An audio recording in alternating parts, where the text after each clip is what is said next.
Hey guys, it's been a while, but we're going to get straight back into it with a new video on one of my favourite audio products of the year, and that is the Questyle M15c USB DAC. Now, those of you that have been following the channel for a while now know that I was a huge fan of the first Questyle M15. I think it was just called the M15, no little letter afterwards, which I thought sounded amazing for its price of around £250. And it was capable of driving even quite demanding full-size headphones. Now, my only complaint about the original M15 was that it was very prone to electromagnetic interference, particularly when using it plugged into a smartphone. And of course, 250 quid is a lot of cash for what is essentially a dongle DAC, albeit a very good one. Now, the M15 was replaced by the M15i, which retails for about the same amount, and although I haven't heard that one, it does apparently improve the electromagnetic interference issue. With this in mind, Questyle are back with a new take on the M15, the M15c. So the key difference here is that the M15c costs a lot less than the M15i, £109 in fact here in the UK compared to £250. But has that cost saving come at the expense of quality? Well, first impressions are that this is an incredibly well made and, let's face it, beautiful dongle DAC. The silver aluminium casing is a nice contrast to the black aluminium of the M15i, and once again there is a clear glass front plate which allows you to admire the inner circuitry of the device. As with the M15i, you get a low-high gain selector switch to allow you more headroom when driving over-ear headphones. And of course, the balanced 4.4mm output makes a welcome return, as well as a standard 3.5mm single-ended output.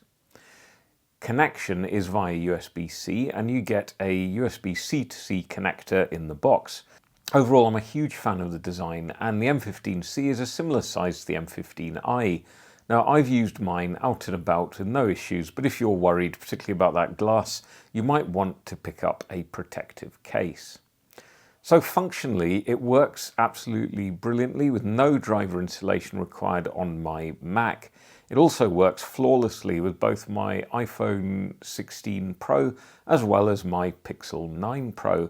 Oh, and don't worry if you plug your shiny new M15C into your phone and nothing happens, because you have to connect a pair of earphones as well before the unit comes alive.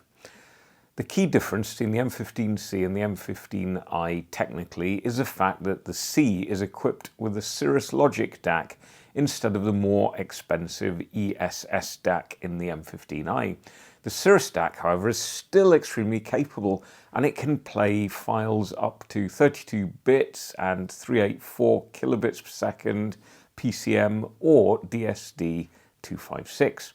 I think this would cover the vast majority of file formats that most people have in their collections. I don't think many of us have got exclusively DSD 512 files, for example. As with the M15i, the M15c uses Questyle's current mode amplification circuitry for its output stage. So the key question, does the different DAC make the M15c sound worse? Well, I wouldn't say so. It sounds different, but you may actually prefer the sound of the M15c to the M15i. Now, in my review of the M15 ESS version, I absolutely loved the detailed and nuanced presentation along with the bucket loads of power. But if you fed it some badly recorded music and poorly compressed music like, low bitrate MP3s, it could be a little fatiguing. The M15C, while still nuanced, loses out on the finer details to the M15i, which makes it sound a little bit more laid back. Now, I don't mean that in a bad way. It's still an engaging and insightful listen, but there's definitely a layer of smoothness and overall warmth that makes the M15C a slightly more relaxing listen. So it's much more forgiving with some tracks. Now, whilst it might lack the out-and-out excitement and forward presentation of the M15i, it's a lot more detailed than something like the Truth-Ear Shio, even though that uses the same DAC chip. So the difference must come down to the output stage. Now, the M15C doesn't sound muddy at all. So fire up something like End Song from The Cure's latest album, Songs of a Lost World, probably my favourite album of 2024, and you can hear all the layers of this amazing and complex track integrated beautifully. Feed it something more spiky, such as Franz Ferdinand's debut album from way back in 2004. Wow, is it really 20 years since that album came out? We get some of the more jagged edges of the guitars smoothed over on the opening track, Jacqueline, for example. Now, whether the sound of the M15i or C is better for you comes down to your preference, really, and it also depends on the headphones you're using. So, for example, my Sennheiser HD650s, which are very smooth and neutral, I think I prefer the slightly more granular and forward presentation of the M15i. The M15i makes the Sennies sound a little bit more lively. But if you take something like my Kiwi-Ears Quintet, which are still a great pair of IEMs in 2024, I think the M15c sounds better with those, as they are by nature quite lively IEMs. But look, for less than half the money, the M15c is brilliant. It still has bags of power, and it drives both the HD650s and the Sundaras with no difficulty, which is no mean feat, I can tell you. The electromagnetic interference is much less with the M15c as well. It's not completely gone, but it's much quieter and far more sporadic than my OG M15.